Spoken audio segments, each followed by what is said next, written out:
Ok, gente, eu sei que tá gostoso o papo e tá gostoso aí a comida, tenho certeza. E vocês podem ficar à vontade, precisar pegar mais alguma coisa, fique livre, não se sinta constrangido com isso. Mas a gente vai aqui também trazer o nosso alimento espiritual, que é a palavra. E nós temos estudado na palavra o texto de Tiago, a carta de Tiago. E o que a gente tem falado é que a carta de Tiago é o evangelho no nível da rua, né? É o evangelho que traz as gloriosas mensagens do reino para as nossas situações mais simples, cotidianas, mais mundanas não no sentido pecaminosa, né? Mas no sentido comum da coisa, né? E a gente vive muitas experiências no nosso dia a dia porque a nossa vida não é feita de grandes momentos. Embora grandes momentos na nossa vida impactem de alguma maneira, é a construção dos pequenos momentos que vão formando a nossa caminhada todo dia, né? Então, é aí que a Bíblia vai tratar também, não só naqueles grandes e especiais momentos da minha vida, onde eu lido com alguma coisa muito difícil ou com alguma grande conquista, mas no dia a dia, nas pequenas conversas, nos pequenos olhares, e em tudo isso, a palavra de Deus tem o seu efeito e tem a sua direção.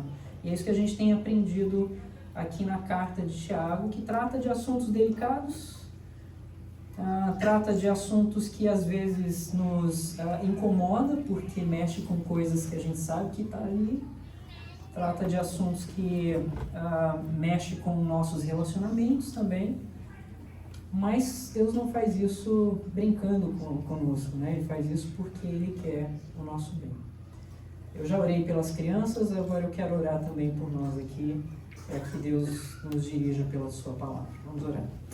Pai, nós te agradecemos pelo privilégio que temos de ter esse espaço seguro, este lugar, ó Deus, preparado para que tivéssemos, ó Deus, agora este momento de comunhão entre nós e comunhão contigo, ó Deus. Portanto, rogamos que a tua presença esteja entre nós. Ó Deus, a tua palavra aqui ministrada, ó Pai, seja o Senhor falando conosco, ó Deus, transformando o nosso coração e movendo aquilo que precisa ser mudado para a tua glória, ó Pai.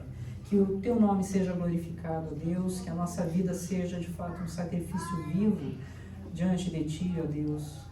E que, ó Pai, as transformações que o Senhor quer formar em nós para manifestar a glória do teu Filho através de nossas vidas sejam feitas, ó Deus, pela direção que o Senhor tem nos dado. Abençoe-nos, ó Pai, para que seja de fato a tua direção, não pensamentos nossos, ó Deus, mas o que de fato a tua palavra nos ensina, a tua verdade que vem do céu, ó Pai. Nós rogamos pedindo assim em nome de Cristo Jesus. Amém. Amém. Ok, então, Tiago, nós vamos dar continuidade, capítulo 1, verso 19, hoje é o verso 21, desses versículos que nós vamos tratar. Tiago, 1º capítulo, verso 19 a 21. Se você tem uma Bíblia contigo, ou no celular, ou não tem, eu vou ler aqui para você.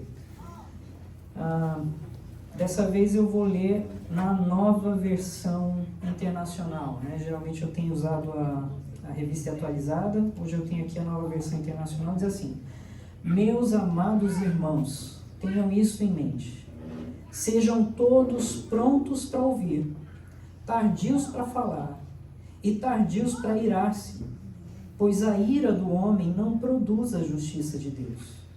Portanto, livrem-se de toda a impureza moral e da maldade que prevalece, e aceitem humildemente a palavra implantada em vocês, a qual é poderosa para salvá-los. Sejam praticantes da palavra e não apenas ouvintes, enganando a vocês mesmos. Eu li até o 22, né? Mas até o 21 é o nosso ponto aqui. Embora a continuidade do texto vai até o 27, e a gente poderia até estender para lá, porque os assuntos são conectados aqui. A gente vai ver isso nas próximas semanas.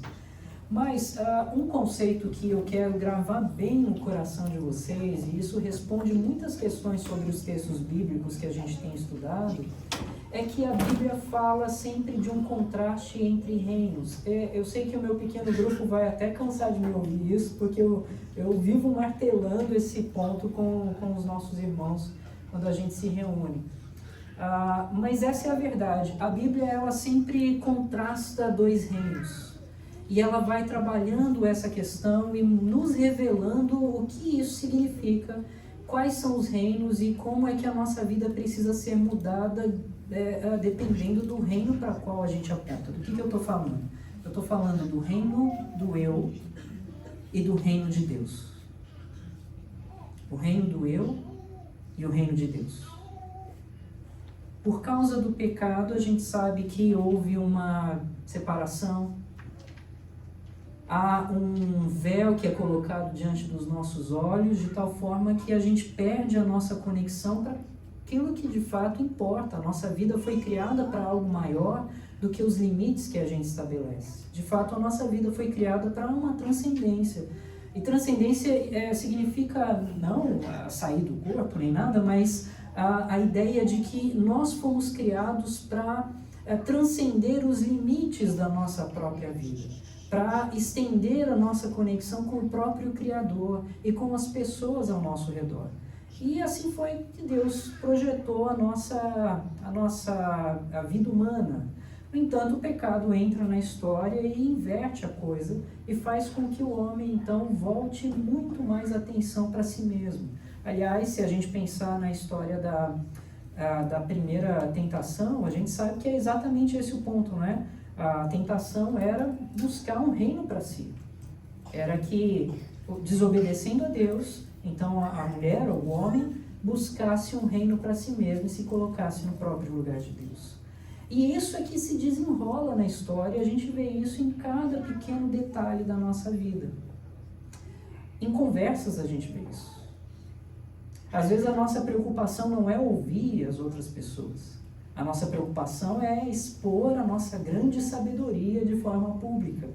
Não é? A gente às vezes não está ouvindo o que os outros estão falando, ou se está, de alguma forma você já tem pensado e calculado o que você pode falar em seguida para parecer então um pouco mais esperto, um pouco mais inteligente, ou aquele que realmente tem a resposta para todas as coisas. Então a gente percebe que nas pequenas coisas a gente tem uma luta, uma guerra entre esses dois reinos. Por quê? Porque o reino de Deus é um chamado para fora de mim.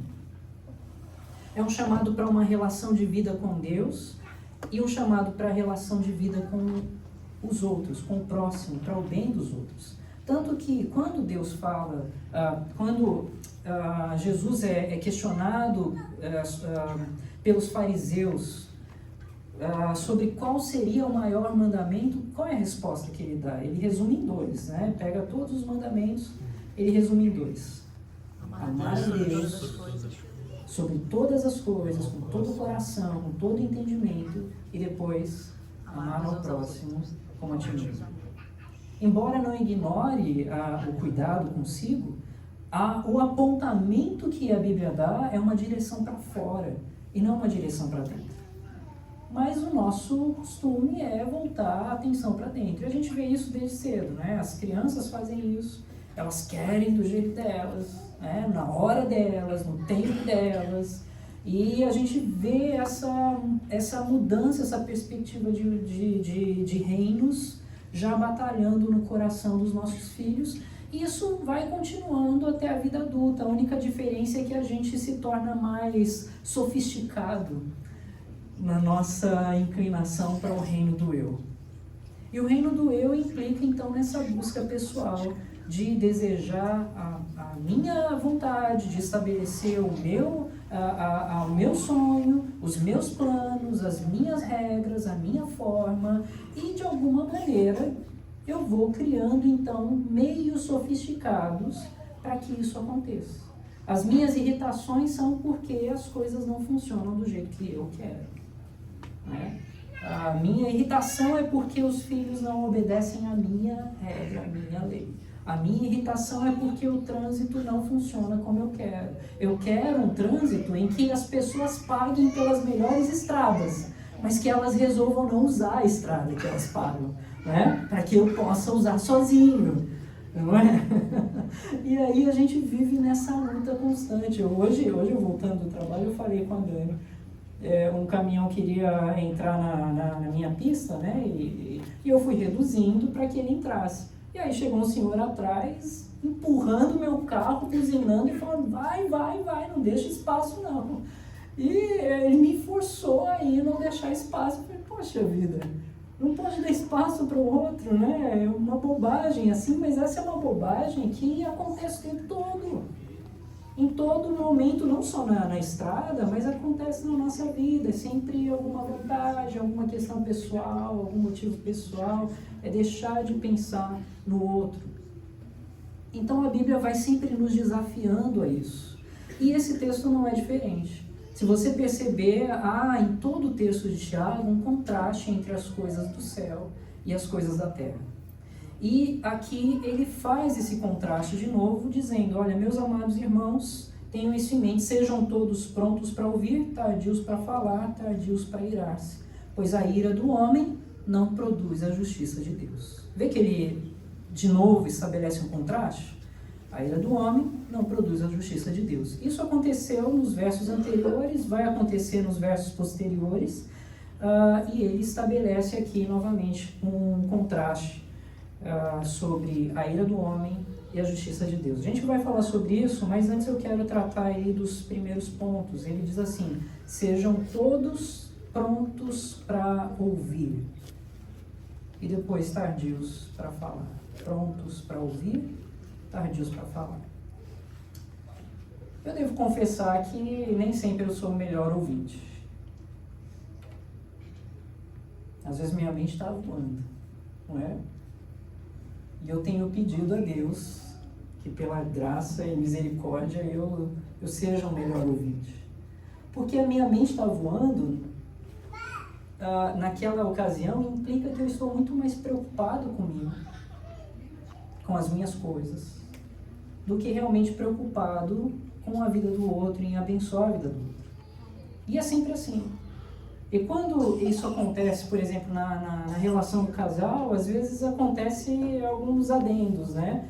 Não só a pessoa não está ouvindo, como está pensando o que vai responder, mesmo sem ouvir, não é? E aí já está lá articulando. Mas você ouviu o que eu disse? Né? Não, e vai, né? E entra e atrapalha tudo, e bagunça tudo. Por quê? Porque esse movimento que o pecado faz, ele fecha os nossos ouvidos. Ele faz com que a gente fique muito mais preocupado com as nossas coisas, com os nossos planos, com as nossas preocupações pessoais. E faz com que a gente perca a atenção para abrir o nosso coração, para olhar para fora de nós mesmos. Eu estou confessando isso aqui para deixar você à vontade, para confessar diante de Deus também, tá? Porque eu sei que essa não é uma luta só minha. Todos nós, de alguma forma, de alguma maneira, nós nem sempre somos prontos para ouvir. Agora, é claro que o texto aqui, ele tem um ponto em particular. Ele vem falando da palavra de Deus. Ele fala anteriormente da palavra da verdade. Agora, mais à frente, ele fala aqui no verso 21 da palavra implantada. E ele vai usando meio que uma analogia da cultura, né, do plantio. Então, se você perceber, por exemplo, no verso 18, ele fala de frutos, né, dos primeiros frutos. Depois aqui no verso 19, verso 20, produz, né, ele fala de produzir. No verso 22, implantado. Estou aqui caçando algumas palavras, só para você entender que na mente de Tiago, enquanto escrevia, ele falava de algo de geração de vida, né? De produzir, de dar frutos e tudo mais. Isso me lembra algumas mensagens do próprio Senhor Jesus e me parece que Tiago, ele tinha talvez essas mensagens gravadas no seu coração. Lembra que Jesus conta uma parábola da semeadura? Que alguém sai para semear e joga as sementes no campo, E aí, pelo menos 4 tipos de solos diferentes recebem aquela semente. E aí Jesus vai falando de cada desafio, né, de cada solo. Então, um é sufocado pelo espinho, né? O outro vem uma ave e tira a semente, né? Outro, porque cai num solo seco, rochoso, não tem possibilidade de fazer raiz, não é isso? Mas aí um cai em boa terra. E o que acontece com esse? Esse frutifica, esse dá vida, né? Esse frutifica mais e mais. E Jesus, quando vai explicar isso, ele aponta para a realidade da nossa vida e ele diz que a semente significa algo em particular. Significa a palavra de Deus. A palavra de Deus que é jogada no caminho. Então, o que eu estou dizendo com isso é o seguinte: nós podemos e devemos, em algum sentido, tomar esse texto como uma lição geral para a nossa vida. É melhor você parar para ouvir mais. Em qualquer situação. É melhor você ter um ouvido mais atento à necessidade do outro. Porque Deus tem te chamado para um cuidado com a vida do outro. Deus tem te chamado para você ter o seu coração aberto para não viver para o reino do eu, mas para, em vivendo no reino de Deus, servir ao outro. E com isso você precisa ouvir, ter prontidão para ouvir, ter prontidão para atentar, para criar uma situação onde a sua atenção esteja realmente voltada àquele que te fala, àquele que te pede, àquele que te conta alguma experiência, alguma situação, alguma luta que tem passado. Ou aquele que quer uma breve conversa, não importa. Há um chamado para você nesse sentido. E há um exercício de fé. Porque à medida que você faz isso, você vai caminhando para o desprendimento de si mesmo. Essa é uma verdade poderosa. Mas o texto está falando também da palavra de Deus. E ele está falando da palavra de Deus porque nem sempre a gente está pronto para ouvir. Nem sempre o nosso coração está realmente atento. Talvez algumas pessoas cheguem numa primeira ocasião, no começo da fé, e aí tá empolgado, né? Quer participar de todos os estudos, quer onde tem a palavra, eu tô lá e tal. E às vezes você vai correr no tempo e acelerar, e aí olhar a vida daquela pessoa 4 anos depois, 5 anos depois. E cadê? Ah, então, tô tão cansado, não sei o quê, não é assim? Talvez já tenha acontecido isso contigo em algum momento. Eu acho que sim, comigo já aconteceu também, não é? Às vezes a gente está muito empolgado com a nossa vida devocional e tem momentos que a gente meio que, né, vai deixando de lado, não está tão pronto a ouvir, porque a gente vai estabelecendo o nosso rumo, o nosso jeito, a nossa forma. E Deus quer a nossa atenção. O Senhor nos chama a ter o coração atento, especialmente a sua palavra, porque ela é que gera vida. Ela é que dá verdadeira vida e verdadeira direção. A Bíblia vai falar daqueles que perderam o primeiro amor, lembra lá em Apocalipse? Que fala daqueles que havia uma certa empolgação, uma inclinação, e não perderam, na verdade o texto diz algo mais, eles abandonaram. É algo criado, é algo feito, é algo que de alguma maneira vai sendo produzido à medida que a pessoa vai se desligando, vai se desvinculando, vai deixando de dar atenção. Então, um dos chamados especiais para Deus é preparar o nosso coração para ser um bom terreno. A gente precisa, não importa onde a palavra seja pregada, não importa em que ocasião esteja parado para ler. Aqui a Bíblia fala muito de ouvir, porque eles não tinham a facilidade que a gente tem hoje de ter a escritura na mão. A gente tem. E a gente tem a facilidade hoje dos aplicativos para ouvir, né? Minhas filhas à noite devem incomodar os vizinhos, né? Porque elas têm, ao invés de ler, talvez preguiça de ler, mas elas ouvem, né, o texto bíblico, e a gente ouve lá, blá, blá, blá, blá, blá, blá. Eu acho que os vizinhos devem se incomodar um pouco com isso, mas é uma facilidade que antes não se tinha. Ou seja, a gente pode estar cercado da mensagem da palavra de Deus o tempo inteiro.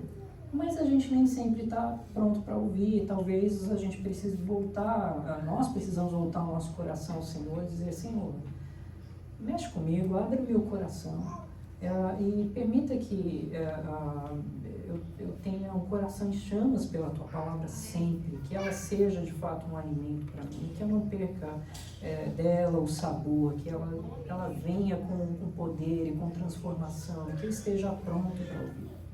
Agora, algo importante aqui no texto, ele diz assim: sejam todos prontos para ouvir. Sejam todos prontos para ouvir. Por que isso é importante? Porque às vezes você está ouvindo uma mensagem e você fala: nossa, se fulano tivesse aqui, aquela mensagem ia servir assim direitinho, não é? Ou às vezes você está ouvindo a mensagem e aí você recebe um cutucão, né, de alguém assim, ou você está lá também, dando um cutucão ali do lado, não é? E talvez agora alguém esteja fazendo aí, tá vendo? Por quê? Porque a gente tem essa questão de virar o nosso coração, né? Eu tô bem, eu não preciso disso não, mas tal fulano, ele precisa. Se ouvir essa palavra aí, vai levar uma chapuletada do céu, né? E precisa, eu vou gravar isso aqui para levar para fulano, né? E tal. E a Bíblia diz aqui: sejam todos prontos para ouvir. É de novo um chamado pessoal. É de novo um chamado, né, para você olhar para a sua necessidade, para o quanto você precisa ser transformado, para o quanto você precisa ser liberto dessa falsa visão que às vezes você tem de você mesmo, que é sempre o bonzinho, que é sempre o mocinho da história, que está sempre certo e tudo mais. E a Bíblia vem exatamente para quebrar isso, para mudar isso, para mover isso do nosso coração. Então Deus fala claramente, fala contigo em particular, né? Para de cutucar o outro, ouça, esteja pronto para ouvir. Pronto é outra palavra importante aqui.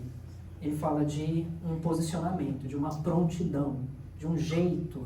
Não é simplesmente ouvir de qualquer forma, é me colocar em prontidão para isso. É posicionar de alguma forma o meu coração para que aquela mensagem ela encontre morada em mim. Esteja pronto para ouvir. Então, seja hoje ou seja no culto no domingo, já ore antes, né? Senhor, olha, agora eu entendi, não é para o fulano não, é para mim. Então, peça ao Senhor que abra o teu coração, que mova que incline o teu ouvido, os ouvidos do teu coração, para que você então possa receber da palavra de Deus. E Deus faz, Deus abre, Deus move, e você sai sempre de alguma forma alimentado, né? Então, sejam todos prontos para ouvir, né? Sejam todos prontos para ouvir. Como eu falei, isso tem uma aplicação múltipla. Seja pronto para ouvir tua esposa, porque você pode achar que não, mas muitas vezes Deus fala através dela. E pode achar que não é ironia aqui, né? Mas seja pronta para ouvir o seu esposo também. E Deus fala também por meio do seu esposo. Deus fala por meio de seus filhos. E às vezes a gente se pega ali levando grandes lições de pequenos, não é? Então esteja pronto para ouvir. E quando você abre o teu ouvido para pessoas ao seu redor, isso é uma manifestação de amor. É um dos aspectos do mandamento que Deus te deu. Não importa quem seja, esteja pronto para ouvir. Isso tem uma aplicação geral, mas tem uma aplicação particular também na sua relação com a palavra de Deus. Então esteja pronto para ouvir a palavra de Deus. Faça isso hoje, amanhã, depois, todo dia. Esteja pronto para ouvir a palavra de Deus. Tardio para falar. Tardio para falar é outro aspecto. E por quê? Tardio para falar aqui não é... Tem outras traduções que trazem devagar para falar, né? Não é falar devagar, né? Não é alguma coisa nesse sentido. Mas é, de fato, você ter uma preparação para aquilo que você vai dizer. Um tempo de reflexão para aquilo que você pode expor, daquilo que você vai falar. É, de fato, ouvir, refletir, talvez reconhecer, talvez a tua resposta, que inicialmente seria uma resposta agressiva, talvez seja mesmo um pedido de perdão. Talvez a resposta que você ia jogar lá no alto, talvez você tenha que colocar lá embaixo. E dizer, não é bem isso. Então, a Bíblia vai dizer em Provérbios, por exemplo, que se você tampa a sua boca, né, fala menos, você parece mais sábio. Então, se a tua ansiedade é em parecer mais sábio, não faça isso falando adoidado. Pare mais, pense mais, né? E quando falar, fale então com propriedade. Isso tem, novamente, aplicação para todas as áreas. Ouça com carinho, ouça a tua esposa, né? Ouça o teu marido. Tenha paciência, reflexão e oração às vezes. Às vezes peça um tempo para refletir, por que não? Eu sei que às vezes no meio da conversa agitada, a gente quer uma resposta na hora, e você não vai falar nada, não é? E talvez o tempo seja, olha, deixa eu só falar, me dá um tempinho para pensar e para orar, para pedir a Deus direção. Às vezes eu tenho outra direção. Tardio para falar, né? Agora, claro, não precisa ser sempre assim, pedir um tempo e tal, mas só o fato de você parar para ouvir e ter essa reflexão, ter realmente até mesmo uma oração interna enquanto aquilo acontece. Se vocês não sabem, vocês sabem, né? Mas às vezes o pastor tá aconselhando alguém, enquanto a pessoa está falando, o pastor está orando assim, Senhor, eu não faço ideia do que falar, né? Eu não faço ideia do que dizer agora, eu não faço ideia para onde ir, me dá a direção, me dá da tua palavra, porque às vezes a situação é tão fora do comum, é tão pessoal, é tão particular, que não sei. E Deus usa aquele momento, Deus fala também por meio daquele momento, e às vezes numa conversa com teu filho, com a tua esposa, com um colega de trabalho, você pode ter esse tempo de reflexão, de oração, de ouvir com cuidado e ao mesmo tempo pedir ao Senhor, Senhor, me dê sabedoria para falar, para que quando eu fale de uma maneira que te honre. Por quê? Nós somos todos embaixadores do reino. As nossas falas, as nossas palavras, elas têm peso, e peso espiritual, inclusive. O embaixador, ele não fala qualquer coisa. E ele não fala de si mesmo. Ele fala representando alguém que é maior do que ele. E quando a Bíblia diz que nós todos somos embaixadores, nós somos embaixadores do reino para o meu filho, para minha esposa, para o meu marido, para os meus colegas de trabalho, para aquele que está no trânsito e está lá pedindo espaço, para o outro que está reclamando atrás. Nós somos embaixadores do reino de alguma forma em todas essas ocasiões. Nossas palavras e atitudes, elas têm um reflexo e elas têm um valor espiritual também. Então eu preciso ser cuidadoso com aquilo que eu digo. Não é que, veja, eu quero deixar bem claro, não é que eu posso perder a comédia, eu posso perder a brincadeira, não é nada disso. Mas mesmo nisso, eu não deixo de ser embaixador. Então eu preciso saber com o que eu brinco, a forma como eu falo, o tipo de coisas que eu trago à mesa. Isso tem que vir por meio de reflexão. Tem que vir por meio de uma forma em que eu esteja mais parecido com aquele a quem eu represento. E quem é que eu represento? É o meu Senhor Jesus. Então, uma das reflexões que eu preciso ter é: a minha fala, ela vai representar bem o meu Senhor? A minha brincadeira seria uma brincadeira que o meu Senhor faria? A minha conversa, ela vai ajudar àquele que me ouve? Eu preciso dessa reflexão. Eu preciso ser tardio para falar.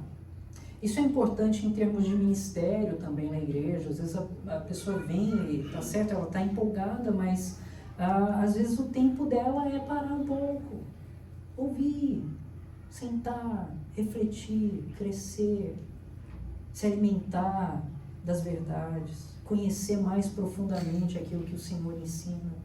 Então eu tenho conteúdo, eu tenho que falar, eu tenho que entregar. Eu não posso dar aquilo que eu não tenho. Então, às vezes, o meu tempo é mais um tempo de ouvir. Não é que você não possa servir, mas talvez coloque seu serviço em outras coisas. Mas se envolve você realmente expressar palavras como um embaixador, então, às vezes o tempo é mais, ouve mais, senta mais, relaxa um pouco, se alimenta. E aí, quando estiver cheio de alimento, você vai transbordar disso tudo naturalmente. Deus vai fazendo as coisas acontecer. Você não precisa nem de força para isso. As coisas vêm. E elas vão abençoando aos demais. Sejam todos prontos para ouvir, tardios para falar, tardios para irar-se. Parece que essas coisas elas vêm numa sequência, né? Porque se você não é pronto para ouvir, se você é rápido no falar, qual que é a reação? O que acontece? É ira. A tua palavra ela vem cheia de confusão. A tua palavra vem em termos de destruição. Ela não vem para edificar. Ela vem para colocar fogo na coisa. Não é? Ela vem para destruir. Há um texto que desafia todos nós em termos de palavra. Se você lê em Efésios capítulo 4, verso 29, talvez não tenha a memória, mas está por ali, entre 25 até o 30 eu tenho certeza, você vai achar. Mas ele diz assim: não saia da vossa boca nenhuma palavra torpe, e sim unicamente a que for boa para edificação, e assim transmita a graça aos que ouvem. Esse é um baita desafio. Não saia nenhuma palavra torpe. E palavra torpe não é só palavrão, embora inclua isso também. Mas palavra de destruição, porque o contraste que Paulo faz é esse. Nenhuma palavra torpe, mas palavra de edificação. Ou seja, nenhuma palavra de destruição, mas palavras que edificam. Nenhuma dessas, mas sempre essas. E assim transmita graça aos que ouvem. Para isso acontecer, eu preciso ser pronto para ouvir, e tardio para falar, e tardio para me irar, porque na ira eu vou bagunçar as coisas. A ira é um assunto delicado na Escritura, né? É até difícil falar sobre ira, porque geralmente a ira ela está numa lista de pecados, não é? Por outro lado, a Bíblia fala da ira de Deus. E você sabe, poxa, mas Deus não pode pecar. Ele é santo. Mas a ira existe em Deus. Mas a ira está no pecado, numa lista de pecados. E aí Paulo vem lá, inclusive Efésios 4 também, né? Não se ponha o sol sobre a vossa ira, nem deis lugar ao diabo, né? Porque ele diz que da ira, meu Senhor, hoje está ruim a cabeça, mas ele fala que irai-vos, mas não pequeis. Agora veio o texto.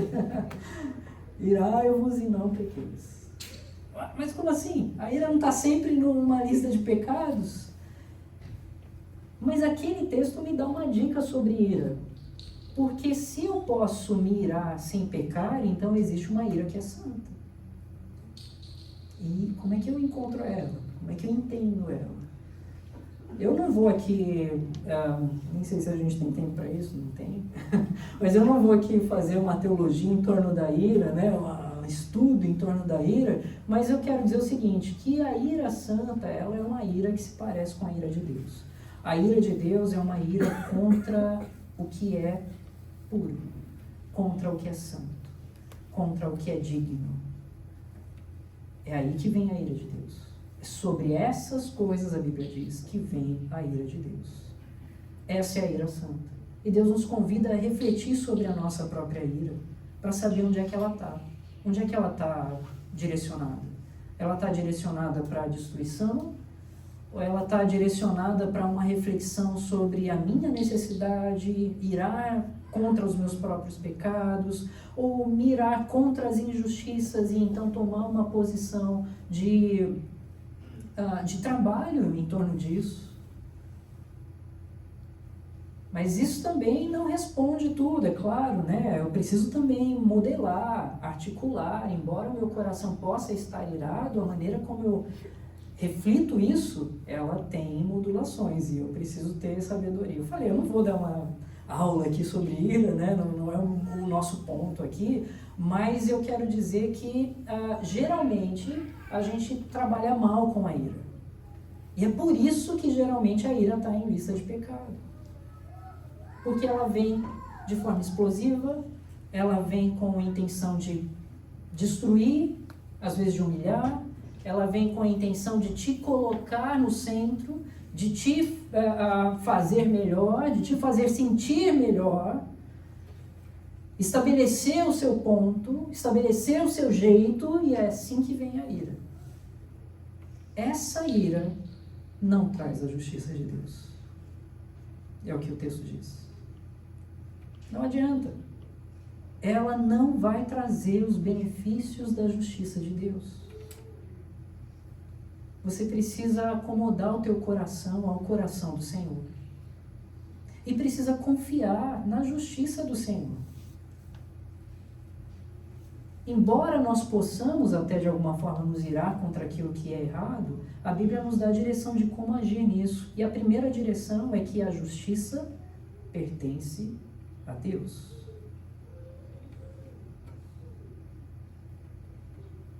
Eu estou deixando confusa a coisa ou não? Está dando para entender? Tá bom. É um tema meio delicado, né?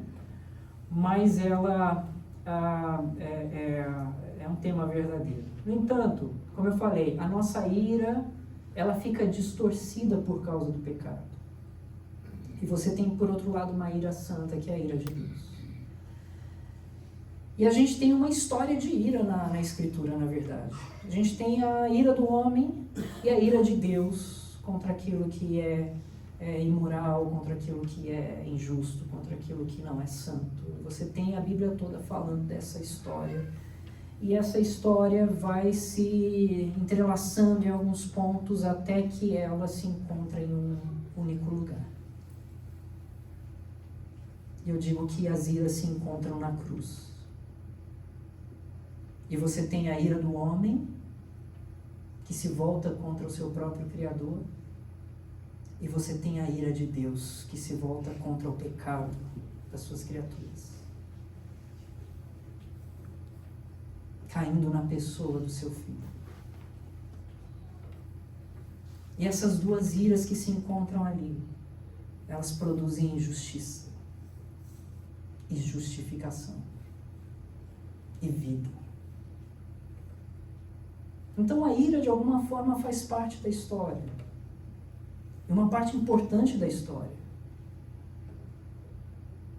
Mas a ira santa de Deus, ela resulta em uma justiça. Ela resulta em coisa santa, nova vida, alimento, salvação, justificação. E a gente tem essas coisas juntas ali naquele que é a palavra encarnada, Cristo Jesus. Então, se eu quero resolver os meus problemas de ira, eu tenho que me voltar para aquele que resolve a ira de uma forma plena e que traz justiça com a sua ira santa. Se você tem lutado com suas emoções e você tem facilidade de explodir, estourar e tal, volte teu coração para o Senhor.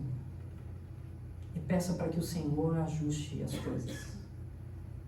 E te ensine o caminho da ira santa, mas da justificação, que vem por meio da santíssima ira do nosso Deus. A ira do homem não produz a justiça de Deus, mas a ira de Deus produziu justificação para todos nós. Graças ao Senhor, não caiu sobre mim e não caiu sobre você. Por causa do nosso Salvador Jesus, nós estamos libertos agora da punição da ira de Deus. Isso é bênção para desfrutar para toda a eternidade. Isso é bênção para celebrar para toda a eternidade. E isso deveria motivar o meu coração a receber mais, a alimentar-me mais, a ouvir mais do Senhor, para que a minha vida se ajuste no Senhor. Pois a ira do homem não produz a justiça de Deus. Portanto, livrem-se de toda impureza moral e da maldade que prevalece, e aceitem humildemente a palavra implantada em vocês, a qual é poderosa para salvá-los. Como eu falei, a nossa história de vida, ela é essa luta entre reinos, né? A luta entre o reino do eu e o reino de Deus. O reino do eu, ele vai bagunçar todas as coisas, porque você vai querer fazer do seu jeito, da sua própria forma, suas próprias regras, o teu próprio querer, o teu próprio desejo, e você vai bagunçar as coisas. Deus, por outro lado, vem com um reino que te liberta de si mesmo. E ele vai, então, neste chamado do reino, te educar. Ele quer te amadurecer. E se eu pudesse dizer outra coisa sobre a carta de Tiago, essa é uma carta de amadurecimento. É um grande manual de amadurecimento na fé. Claro, a gente quer que os nossos filhos amadureçam sempre. Tem momentos que a gente fala assim, podia ficar assim, né? Mas, no fundo, o coração do pai quer ver o filho crescer, desenvolver, amadurecer. E quando você vê sinais de amadurecimento, você fica orgulhoso, você fala, uau, que legal. E Deus olha para nós com desejo de amadurecimento também, né? Se você vê o seu filho lá, você ama a fase que ele está na fralda. Mas se ele chega aos 45 usando fralda, alguma coisa está errada, né? Assim, falando em termos espirituais, Deus espera que haja um amadurecimento nosso. E esse amadurecimento, ele tem um alvo particular. O alvo dele já foi revelado em Cristo Jesus. Esse é o ápice do amadurecimento. Esse é o ápice daquilo que eu preciso, como filho de Deus, ser e servir. E ele então aponta a nossa direção.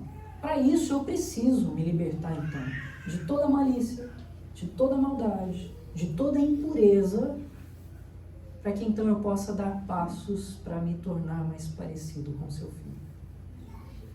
Afinal, essa foi a palavra implantada em nós. Lembra que eu falei na última semana das ligações entre palavra e Cristo? Isso volta novamente aqui. A gente tem o Evangelho de João. No princípio era a palavra, e a palavra estava com Deus, e a palavra era Deus. E ele vai dizer então que a palavra se fez carne e habitou entre nós. E a Bíblia toda vai mexer com essas questões, tanto da palavra revelada na Escritura, quanto da palavra revelada na realidade em Cristo Jesus. E conecta essas duas coisas, dizendo que o Senhor Jesus é a própria palavra encarnada. E a gente sempre pode brincar com essa ideia, porque foi implantada em nós a semente da palavra pregada. Tem sido plantada em nós de alguma maneira. Mas também foi implantado em nós, se você recebe essa semente, o próprio Senhor, o próprio Salvador. Essa é a palavra que traz salvação. Então você tem essa palavra implantada, você tem essa fonte de vida, você tem essa fonte de esperança, você tem essa fonte de direção em você. E essa é a palavra que te leva ao amadurecimento, e precisa haver uma luta constante no seu coração, para que esse amadurecimento honre e dignifique o Senhor, Deus Criador. Por quê? Porque eu preciso amar o Senhor com todo o meu coração, com toda a minha alma, com tudo que eu tenho. Eu sou dele. E uma vez que eu sou dele, então eu preciso caminhar naquilo que o Senhor me chama a fazer. E eu tenho que amar o outro. ouvindo, pensando para falar, ajustando a posição da minha ira, e etc, etc, etc. Ok? Deu para entender? Estão prontos para ouvir? Vou dar mais uma hora aqui de... Estou brincando. Não, ótimo, gente. Veja, há muitos desafios para nós aqui. Mas eu quero que esses desafios, eles criem no teu coração uma constante reflexão. Se você nunca parou para pensar, eu acho que eu já disse isso aqui, mas se você nunca ouviu, ou se já ouviu, finge que não ouviu. Mas a gente sempre está conversando consigo mesmo. A gente sempre está falando. Esse é um movimento natural, você talvez não perceba, mas você está sempre conversando consigo. Inclua na sua conversa pessoal essa reflexão. Inclua nessa conversa pessoal essa luta de reinos. A forma como você tem respondido as coisas. A forma como você tem ouvido o outro. Inclua na sua reflexão e na sua conversa pessoal a maneira como você tem usado a ira. Inclua na sua reflexão diária. E eu sei que Deus vai te dar graça e poder para você vencer as suas lutas. Amém. Que a palavra implantada traga salvação. Amém. Que a palavra implantada manifeste salvação na tua vida e manifeste esse Salvador também através do amadurecimento da nossa jornada com o Senhor. Que o Senhor te abençoe, te dê graça para ouvir, te dê um coração pronto. Então venha outras vezes para ouvir a palavra, convide outras pessoas para ouvir a palavra também, porque a palavra ela é transformadora, ela é fonte de vida, e eu tenho certeza que você entrando nos trilhos da graça do Senhor, a tua vida vai ser muito mais colorida, muito mais cheia de vida, muito mais cheia de paz e de alegria à medida que você amadurece na fé e descansa na justiça do Senhor.